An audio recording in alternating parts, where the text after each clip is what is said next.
Welcome to fifth grade.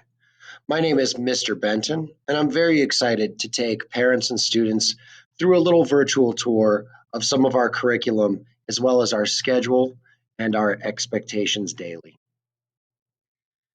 Our fifth grade team is made up of Miss Burnson, Miss Thornton, and Miss Strawn. Additionally, myself and Mr. Stoltzfus like to take care of your children throughout the day. Our schedule stays pretty much exactly the same every day unless we have assemblies or virtual field trips, which everything is handled virtually this year. And if you have any questions about that, please attend our virtual Q&A session through Zoom in the link that I provided through Remind. So let's go ahead and go over our schedule. Every day, students arrive at 7:10 a.m. At that time, breakfast is provided in the classroom for students who elect to have breakfast at school. From 7:10 to 7:30, students enjoy breakfast while also mingling and talking to each other, while of course observing strict mask adherence and social distance guidelines. At 7:30, our curriculum begins with our math intervention.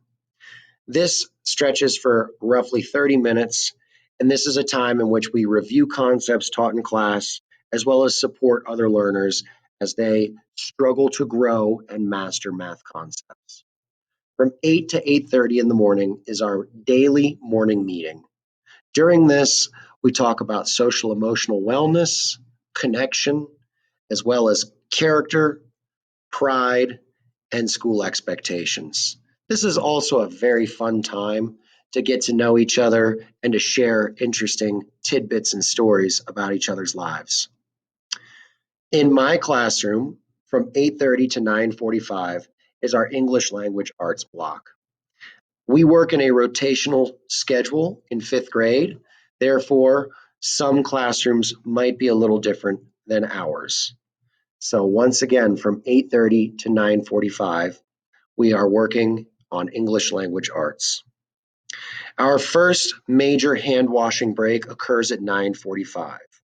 I forgot to mention too that at the conclusion of breakfast, we sanitize our work surfaces as well as passing out hand sanitizer. I make it a point to make sure that we have 5 sanitary breaks throughout the day, and I have a checklist in my classroom that I keep up with throughout the day. After our 9:45 hand washing break, we go to our first outdoor recess. This is a 20-minute recess where students stay within their cohorts, that's their classrooms, and they go to a pre-selected area of our playground where they will spend their time mingling, having fun, and getting a little bit physical. The zones change daily, and one of my students is in charge of reminding us which zone is ours for the day. When we return from outside, going back into the building, we wash our hands again. Anytime that we go from outside to inside, we wash our hands thoroughly. From 10:15 to 10:20 is our snack, and upon the conclusion of our snack, we once again sanitize our workstations and use hand sanitizer. From 10:20 to 11:30, Miss Burnson comes into my classroom to guide my students through their daily math instruction. At that same time, I go to Miss Burnson's classroom to teach her class the daily ELA instruction.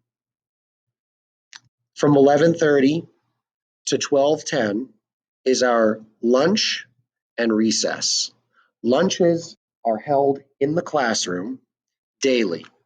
A lunch monitor comes into the classroom and keeps our students occupied and entertained as they eat lunch with their peers. At the conclusion of lunch, hands are washed yet again, and then the students go outside for a brief recess in which we stay in our zone. When we return from outside, you guessed it, we're washing hands again. At 12:15, students participate in their related arts specials classes. Those classes go until 1:05. I pick the students up from either the classroom in which they are in, or if the classroom for the special teacher is not of an adequate size, the special teacher actually comes into our classroom. Our gym has been able to be used because of its nice size. It allows us for proper social distancing. Our art room is also a very large, expansive space. In this space, students can learn and interact while also getting a nice change of scenery. Some of our other related arts teachers are still visiting us in our classrooms. At 105, we teach science or social studies. We are on once again, a rotational model. So I am in charge of various aspects of social studies, as well as Mr. Stolzfus. And Mrs. Burnson and Mrs. Strawn are in charge of science. That lasts until 1:45. At 1:45, I return to the classroom where we then do an ELA intervention. Similar to our math intervention at the beginning of the day, this is a time where we work on specific skills and strengthening any areas where students might be struggling. At 2:15, we do our final cleanup for the day, and then we dismiss at 2:20. Computers are to go home every day with students to be charged at home. Computers, chargers, and planners go home and come back every day. Our protocols for staying at home. We have a registered nurse with us on staff all day. Nurse Kim is a valuable resource to both our staff and our parents. You may feel free to email me if you have any questions for our nurse. And you can, of course, call our school if you have any questions regarding our health policies or your child's health. A fever of 100.4 degrees or higher, or a student showing 2 or more symptoms related to COVID-19 must stay home or go home. Temperatures are taken daily as students arrive for learning. Chills, muscle aches, severe headaches, sore throat, runny nose, vomiting, diarrhea, loss of smell or taste, a shortness of breath, or a cough are enough to be considered potential symptoms. So once again, if students are showing 2 or more of these symptoms, they are immediately sent to the nurse, whereupon they are picked up and sent home.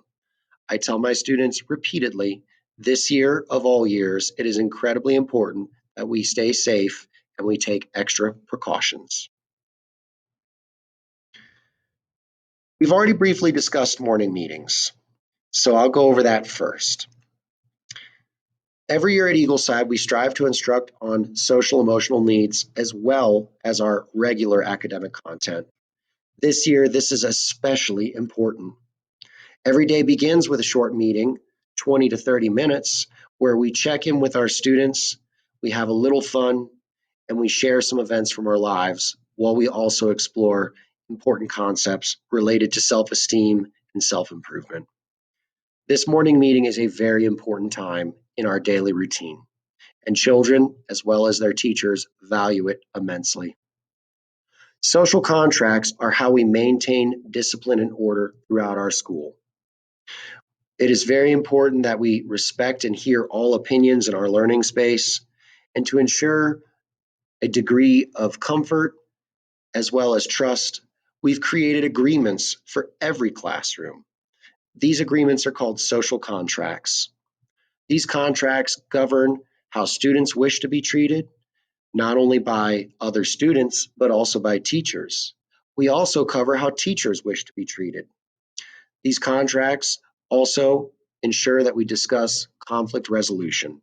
The contracts are referred to continually throughout the days and weeks and months throughout our instruction, just as a reminder to children of what they already agreed to by participating in our learning space.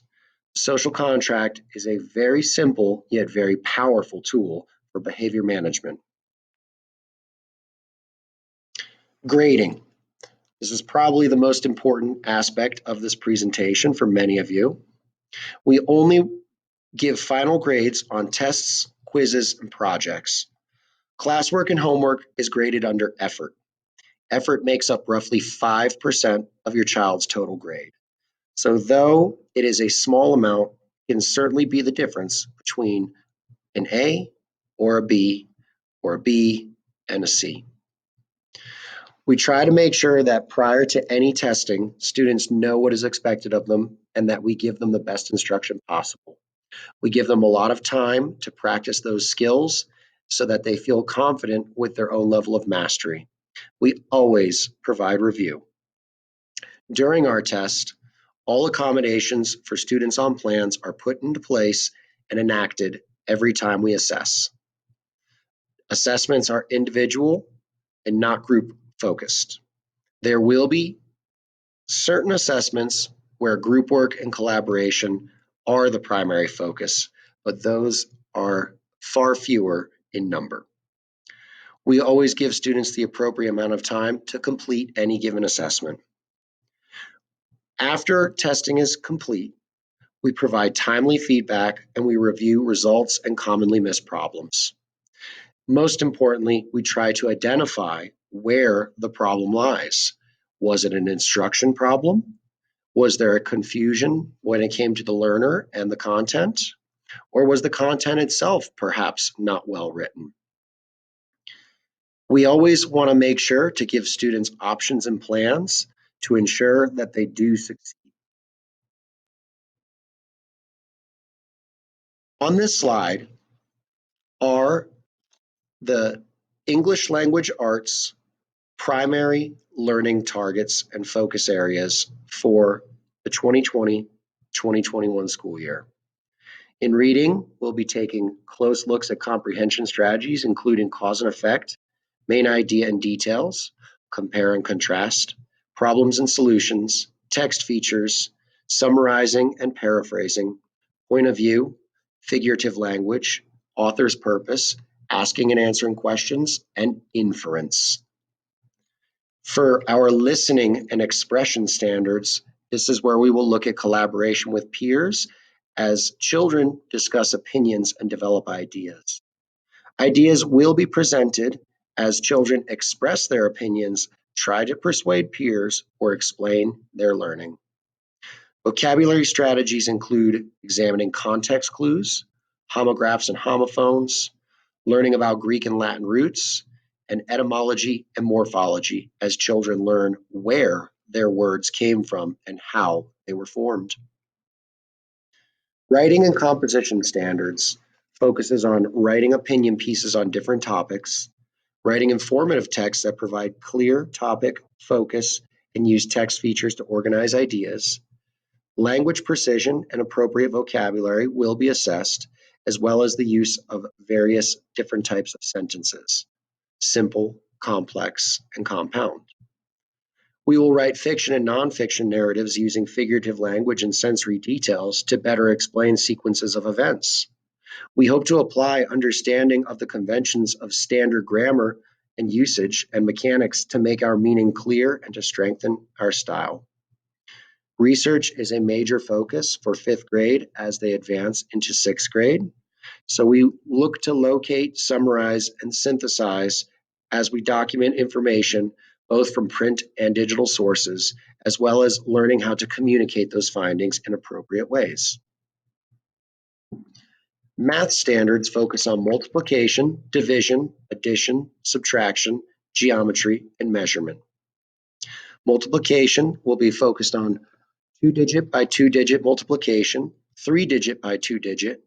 We'll be examining unit fractions, looking at mixed numbers, and learning how to multiply with decimals.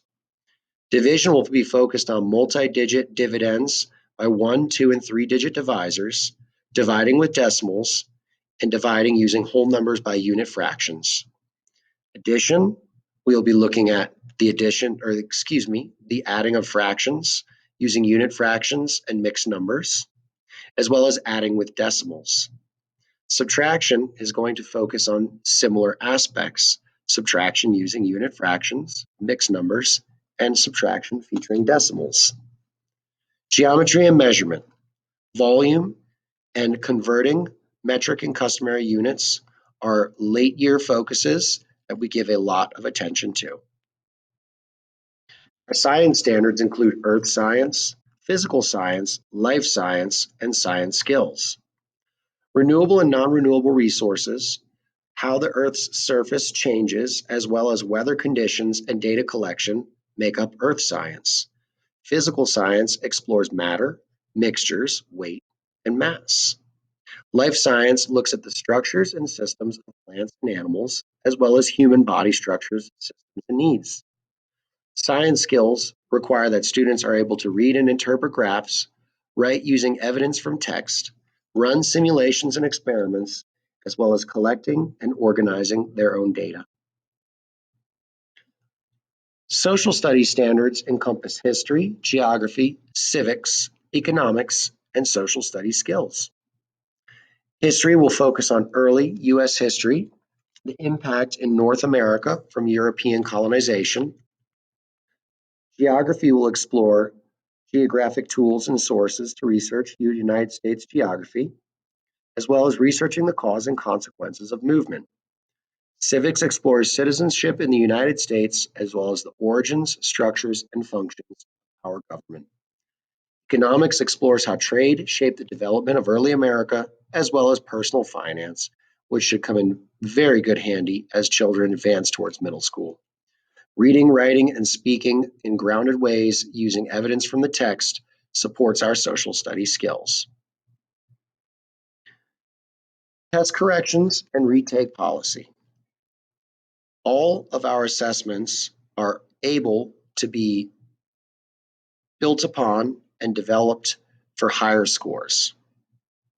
Students need to complete test corrections and turn in their test corrections on a test correction sheet or through a Google Doc. Students scoring a C, D, or an F on the test may retake the test. This is scheduled during recess or before or after school. All test corrections and retakes must be completed within the quarter so that we may update scores and get grades in prior to report cards. Homework expectations at Eagleside are that students will have homework if they don't finish their schoolwork. There will be homework assigned as needed, but we are not trying to overburden students, and we are always trying to keep our homework simple and on topic. Homework will be located on our Schoology platform as well. Daily planners help keep students organized and allow you to check in with your child and sign and check in with their learning. We ask that students self-reflect on how they did today on a 3-point scale, which you can see here. Each student has their own computer and charger. As mentioned prior, computers and chargers are to be taken home each night to charge. We ask that students, as well as relatives and parents and grandparents and siblings, please not eat or drink by the laptops. Students, when logging in, have a Clever badge. Clever saves their passwords for most of our websites used. The link attached allows you to access Clever. Clever enables students to connect with all of our various online platforms that we use daily in class. Any question about getting to any platform should first be explored through Clever. It is highly unlikely that we would use any platform outside of what is readily available to students through their Clever badge. You can check your child's grades on Infinite Campus. If you have any trouble logging in, please contact the front office. Schoology is accessed through Clever, which is located both on their lanyard badge as well as their computer charger. Google assignments, discussions, and other helpful links will be located on Schoology, as well as most 5th grade content. McGraw-Hill is our primary resource for Wonders curriculum as well as My Math curriculum. This is accessed through Clever. This is where children can access both their ELA reading and writing materials as well as mathematics materials. It's important that we stay informed and that we stay connected and communicating with each other. Remind is our primary mode of communication, but you can keep up with your students' grades on Infinite Campus, as well as knowing about fun events at the school through our school calendar. Calendars are sent home at the beginning of the month in your child's take-home folder. Lunch menus are provided on our our school website, as well as links that can help you access Infinite Campus and the calendar. All of that is located on our website. It is important to stay up to date with our Colorado weather as we know it can change in an instant. Please be aware of your local weather and look into emergency closings as the weather demands. Thank you so much for watching. If you have any questions or concerns, please tune into my Zoom Q&A session at Wednesday, September 23rd from 4:45 to 5:15 p.m. A Zoom link has been sent out through Remind, and I will send the link out again on the day of the Zoom meeting. If you have any questions, please write those down, and I would love to see you on Zoom.